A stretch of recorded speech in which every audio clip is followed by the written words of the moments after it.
0 de la fonction, effectivement, sous forme canonique, on a vu comment faire. Je viens juste de faire un exemple dans votre devoir. Vous allez mettre votre fonction égale à 0, puis on va résoudre. Fait qu'on fait un petit exemple. Alors, on met notre fonction égale à 0 et on résout. Fait que celui-là, il est facile, vous le savez déjà, on l'a vu comment faire. Donc, j'amène mon 6 de l'autre côté. Fait qu'on a trouvé qu'on avait 2 zéros. On pourrait vérifier ça. Hein? Esquisse. Mon sommet est situé à? Moins 2, moins 6. On est vers le haut. Touc, touc. Mon sommet ici. Donc, H est à moins 2. Moins 6. Puis là, ben, c'est logique. C'est juste pour vérifier mes zéros. Fait qu'ici, j'aurai un 0 à moins 0,59. Puis ici, j'aurai un 0 à moins 3,41.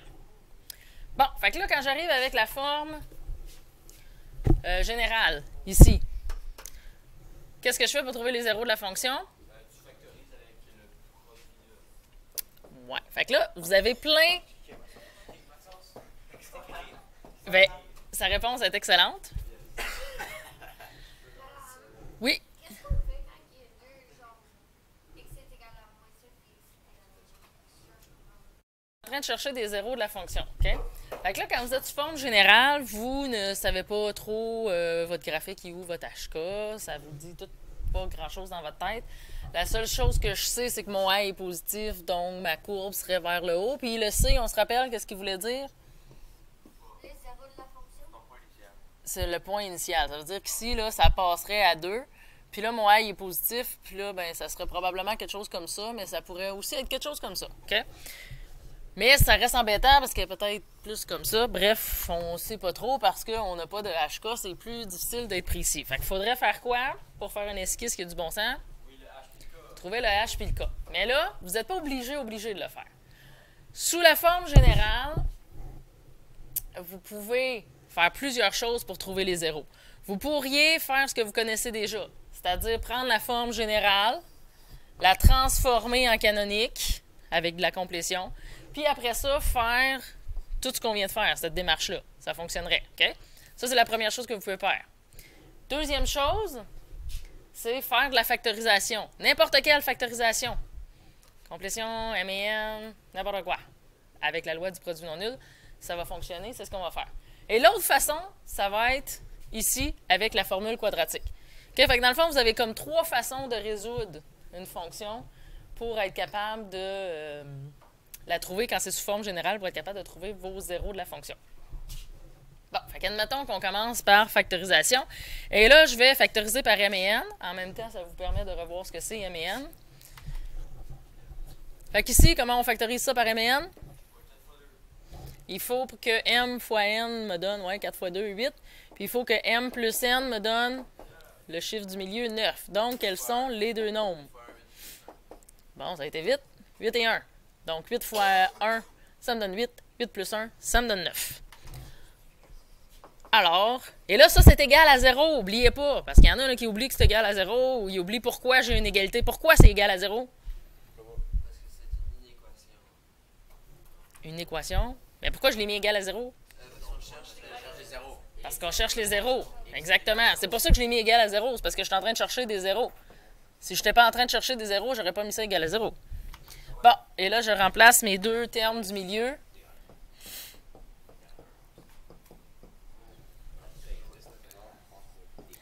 Fait que si je fais la double mise en évidence, donc je mets 4x en évidence, il va me rester ici x plus 2.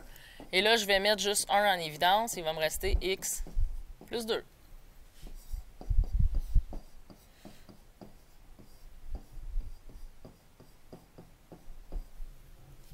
Fait que là, j'ai complété ma double mise en évidence. Une fois qu'on est là, on applique la loi du produit non nul. On l'a fait dans le chapitre. Qu'est-ce que ça voulait dire, la loi du produit non nul? L'échec, quand est-ce que tu remplaces x par 0? Bon, plus ou moins, toute ta parenthèse. Là, ça, c'est égal à 0, puis c'est une multiplication. Fait qu'il faut que ça soit égal à 0 ou que ça soit égal à 0 pour avoir une réponse qui me donne 0 ici. Moi, je choisis le 1, le x Mais là, vous devez faire les deux parce que ça va être un ou l'autre qui est possible d'être égal à 0. Donc, ça ici, ça va être égal à 0 ou celui-là va être égal à 0 pour avoir une réponse égale à 0. Puis là, on isole. Fait que j'amène mon x de l'autre côté. X égale moins 2. Ici, on va avoir le moins 1 de l'autre côté. Je divise par 4, moins 1 quart. Fait que ça, ici, moins 1 quart et moins 2, ce sont vos deux zéros de la fonction. Il va y avoir deux zéros. Ben, j'ai fait moins 1 ici, moins 1, puis après divisé par 4. Bon, fait que là, si je résume mon esquisse de graphique, là, ça passait à 2 ici, comme valeur initiale. Mon A est positif vers le haut. Puis là, je viens de trouver que j'ai deux zéros. Un à moins 1 quart ici. Puis l'autre à moins 2. On voit pas grand-chose. Je suis un peu pogné dans... Fait que là, je sais que ma fonction, elle ressemblerait à ça. Même si je sais pas où mon sommet, je sais pas si je m'en vais bien bas ou bien... Je sais pas. Mais je le sais que je passe à ces deux zéros-là. Que je passe ici à 2 à cause du C. Ici, j'aurais moins 1 quart. Ici, j'aurais moins 2. Puis mon A vers le haut, donc ma fonction est située vers le haut. Fait que ça me donne une pas pire esquisse de graphique quand j'ai trouvé mes zéros quand même. Autre façon de faire avec la formule quadratique. Et là, vous avez décrit la règle de la formule quadratique. Fait que même si j'ai de la misère à connaître la formule du K, là, que je vous disais, celle-là, je ne sais même pas par cœur, là, le 4AC moins B au carré sur 4A. Je ne sais pas pire finalement, mais celle-là, j'ai ça tout le temps. Celle-là, je la sais par cœur depuis des lunes. Depuis que j'ai 16 ans que je la connais, je peux vous le dire par cœur. Le moins B plus moins racine de B2 moins 4AC sur 2A. Puis je vous le dis, vous allez la connaître par cœur. Ceux qui vont l'utiliser souvent, ça ne sera pas long. Fait qu'effectivement, vous n'êtes pas obligé tant que ça de la connaître parce que vous êtes toujours capable de factoriser. Sauf qu'il y a des fois que ça va être pratique. Parce que quand vous factorisez ou vous faites de la complétion, vous avez plein de chiffres à virgule, ou que vous avez, vous vous rappelez là, les complétions que vous avez faites, vous en avez fait des complétions de fou là, dans vos feuilles. Bien là, peut-être que la formule quadratique, ça serait mieux de la faire que de faire des grosses complétions compliquées avec plein de fractions. Ça sera libre à vous. Fait que là, je vais refaire la réponse avec juste cette formule-là sans vous avoir expliqué d'où vient la formule. Puis la page d'après, je vous explique d'où vient la formule. En fait, je vous démontre d'où vient la formule. Fait que là, le A, le B, le C, ben, c'est le A, le B et le C qui sont ici. OK? Puis là, pourquoi plus ou moins? Ça veut dire qu'il y a une fois, parce qu'il y a deux zéros de la fonction. Fait qu'il y en a un qui c'est plus, puis un qui c'est moins. Donc, il y en a un qu'il faut faire plus racine de B2 moins 4AC sur 2A. Puis l'autre, il faut faire moins B au carré moins 4AC sur 2A.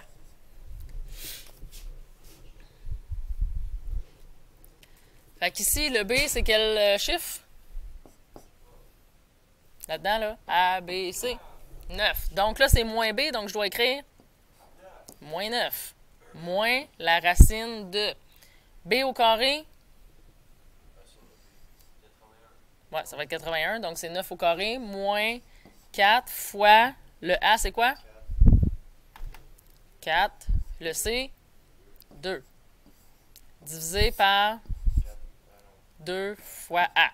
Fait que là, j'ai tout écrit les chiffres pour que vous sachiez de quel chiffre on parle. Je vais continuer un peu plus bas.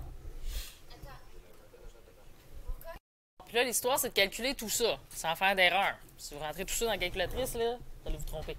Fait que si vous avez moins 9, plus, et là, si on calcule juste ce qu'il y a en dessous de notre racine, ben c'est 81 moins 4 fois 4, 16, fois 2, 32.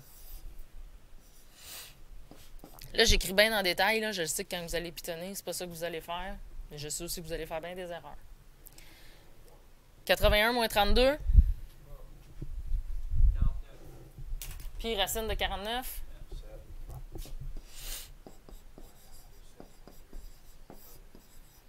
Fait que là, ça me donne 7. Donc, moins 9 plus 7 divisé par 8. Fait qu'ici, moins 9 plus 7... Je vais continuer ici. Moins 9 plus 7, ça nous donne moins 2.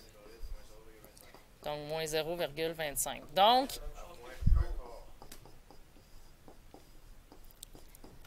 fait que c'est la même chose que plus haut, effectivement, parce que j'ai pris la même fonction, là. On vient de le faire avec M et N. Puis avec M et N, j'avais trouvé que ça me donnait moins 1 quart, puis moins 2. Fait que j'ai mon moins 1 quart. Fait que je sais déjà que l'autre devrait me donner moins 2. OK? Là, de l'autre côté, j'ai pas besoin de tout recalculer. Là. C'est la même affaire que celle-là. C'est juste qu'au lieu d'être un plus ici, là, ben même c'est la même chose que ça. C'est juste qu'au lieu d'être un plus, c'est un moins. Donc ici, moins 9, moins 7, moins 16 sur 8, qui me donne moins 2. Donc, j'ai le deuxième qui me donne x égale moins 2.